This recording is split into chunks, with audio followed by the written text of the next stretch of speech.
मैं आपको बताता हूं, उदाहरण देता हूं, छोटा सा आपको उदाहरण देता हूं, आप समझ जाओगे मैं क्या कह रहा हूं।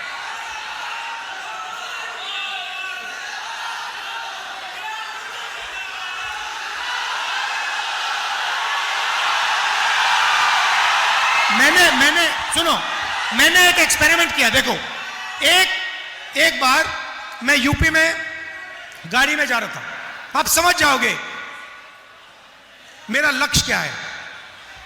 एक दिन मैं यूपी में गाड़ी में जा रहा था, रास्ते में मुझे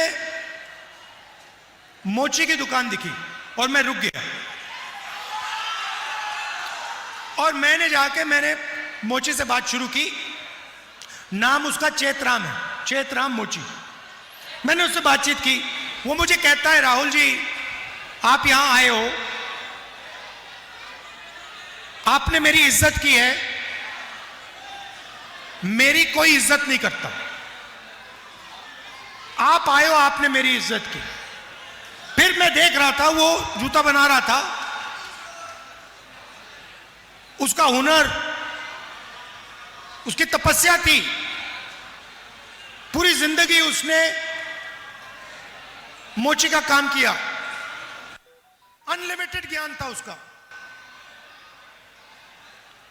और मैंने उससे बातचीत की, मैंने उससे कहा कि चेतराम जी एक बात बताइए,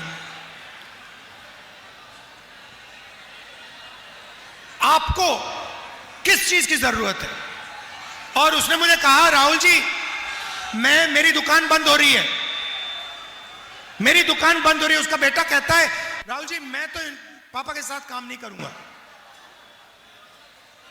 मैं कुछ और करना चाहता हूं। मैंने उससे कहा कि चेतराम जी आपको किस चीज की जरूरत है। उन्होंने मुझे कहा, राहुल जी मुझे एक मशीन है, अगर आपने मेरे लिए वो कहीं से मेरे लिए वो आप मशीन ले आए तो मेरी जिंदगी बदल जाएगी, मेरी एक नहीं 2-3 दुकानें हो जाएंगी। तो हमने छोटी सी मशीन, कोई बड़ी मशीन नहीं थी, छोटी सी मशीन थी, 30,000 रुपए की मशीन थी, हमने वो मशीन चेतराम जी को दी। मैं बता रहा हूं आपको, वो चेतराम जी जिनकी एक दुकान नहीं चल रही थी, जो अकेला काम कर रहे थे, वही चेतराम जी उस मशीन के साथ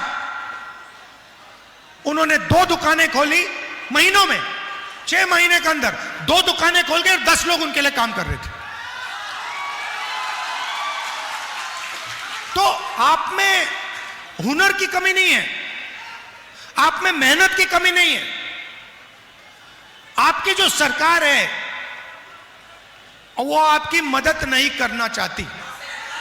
अब देखिए, मैं आपको उदाहरण देता हूं। अब जो प्रधानमंत्री होता है वो देश के युवाओं की रक्षा करना, उसको रक्षा करनी चाहिए। उसे सोचना चाहिए कि मैं बेरोजगारी को कैसे मिटाऊं। सही, उसको दुनिया के एक्सपर्ट्स बुलाना चाहिए और उनसे पूछना चाहिए, भैया हम रोजगार के खिलाफ कैसे, बेरोजगारी के खिलाफ हम कैसे लड़ें।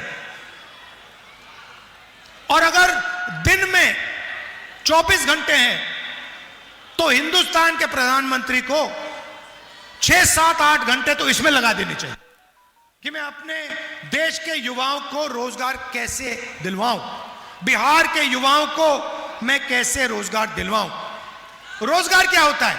रोजगार का मतलब, दूसरा तरीका बोलने का, मैं बिहार के युवाओं के जेब में पैसा कैसे डालूं, यही है रोजगार का मतलब। इसके जेब में महीने का 20, 25, 30, 40, 50 हजार रुपए कैसे डाला जाए, यही है ना रोजगार का मतलब। अब देखिए, अब प्रधानमंत्री यहां आते हैं और आपसे कहते हैं कि बीजेपी ने डेटा, मोबाइल फोन डेटा का दाम इतना कम कर दिया है कि आप दिन भर रील देख सकते हो, आप दिन भर इंस्टाग्राम पे जा सकते हो, आप फेसबुक पे जा सकते हो। आप देखो ये प्रधानमंत्री आपको क्या बोल रहा है, ये आपको रोजगार नहीं दिला रहा, ये आपसे कह रहा है कि आप रील पे अपना टाइम जाया करो, आप इंस्टाग्राम पे अपना टाइम जाया करो। जब आप रील को प्ले करते हो, सीधा उनके दोस्त मुकेश अंबानी के जेब में पैसा जाता है। शर्म आनी चाहिए प्रधानमंत्री को, वो पैसा उसको दिलवा रहा है और आपसे कह रहा है कि भैया आप अपनी पूरी जिंदगी रील देखने में लगा दो। मतलब आप सपने में रहो, सपना देखते रहो, रील सपना है, रील से आपको कोई पैसा नहीं मिलेगा, रील से आपके पेट में खाना नहीं जाएगा, रील से आपको रोजगार नहीं मिलेगा। यह सच्चाई है। मैं चाहता हूं कि यह जो फोन है इस पे पीछे आज मेड इन चाइना लिखा है, मैं चाहता हूं इस फोन के पीछे मेड इन बिहार लिखा जाए। और मैं नहीं चाहता हूं कि बिहार के युवा और उनकी ऊर्जा जाया की जाए। आपने इस प्रदेश को बनाया है, जो भी है यहां पे, जो युवा हैं, आपके माता पिता, इन लोगों ने बनाया है। सड़कें हैं, पुल हैं, रेलवे लाइन है, ये आपकी मेहनत से बना है। सही बात है, गलत बात है? ये आपने बनाया है। मैं बेंगलोर में जाता हूं, बिहार के लोग मिलते हैं, मुंबई में बिहार के लोग, अरुणाचल बिहार के लोग, जम्मू कश्मीर बिहार के लोग, लद्दाख गया था मैं, सड़क बन रही थी, 15,000 फुट पे सड़क बन रही थी। लेबर कौन था? लेबर आप थे। बिहार के लोग वहां पे मेहनत कर रहे थे, फटे हुए कपड़े थे, ठंड में। तो आप लद्दाख में सड़क बनाते हो, मुंबई में इमारतें बनाते हो, आईटी का इंफ्रास्ट्रक्चर बनाते हो। इंफोसिस कंपनी वहां पे जो जिस बिल्डिंग में वो रहते हैं, काम करते हैं, वो आपने बनाई है। और बिहार में आपकी सरकार आपको कुछ नहीं करने देती, आपका खून चूसती है। हम चाहते हैं कि जैसे पहले बिहार दुनिया का शिक्षा का सेंटर हुआ करता था, नालंदा यूनिवर्सिटी, पूरी दुनिया से लोग यहां आते थे, जापान से, कोरिया से, चाइना से, इंग्लैंड से, वही हम चाहते हैं। मैंने पिछली मीटिंग में कहा गठबंधन की सरकार शिक्षा पे काम करेगी, कॉलेज, यूनिवर्सिटी, सरकारी स्कूल यहां खोलेगी। मगर जिस दिन, मैं आपको बता रहा हूं, यह वायदा है, जिस दिन हिंदुस्तान में नेशनल लेवल पे इंडिया गठबंधन की सरकार बनेगी, उस दिन दुनिया की सबसे बेहतरीन यूनिवर्सिटी बिहार में बनेगी। मैं आपको बता रहा हूं। और उस यूनिवर्सिटी में हिंदुस्तान के बाकी प्रदेश छोड़ो, पूरी दुनिया से लोग यहां बिहार आएंगे, क्योंकि वो बिहार में पढ़ने, शिक्षा लेने आ रहे हैं।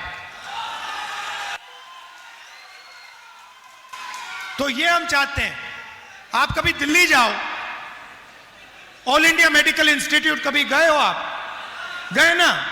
उसके सामने मेट्रो है। कभी आप ऑल इंडिया मेडिकल इंस्टीट्यूट के सामने जो मेट्रो स्टेशन है, उसमें रात के समय नीचे जाके देखिए क्या हो रहा है। उसमें ठंड में 3-4 हजार लोग रात को ठंड में सोते हैं। क्यों? क्योंकि बिहार में उनको इलाज नहीं मिल सकता।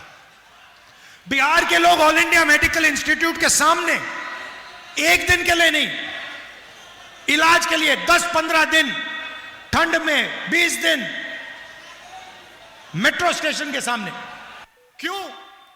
क्योंकि सब जानते हैं कि बिहार में स्वास्थ्य नहीं मिल सकता। बिहार में लोग अस्पताल में जीने नहीं, मरने जाते हैं। तो अगर आपकी सरकार आपको रोजगार नहीं दे रही है, अस्पताल नहीं दे रही है, शिक्षा नहीं दे रही है, कॉलेज यूनिवर्सिटी नहीं दे रही है, पेपर लीक करा रही है, तो फिर इस सरकार ने आपको दिया क्या?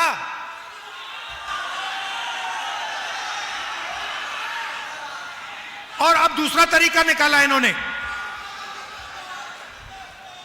वोटर अधिकार यात्रा में मैंने बिहार का पूरा दौरा किया, सैनी जी भी थे।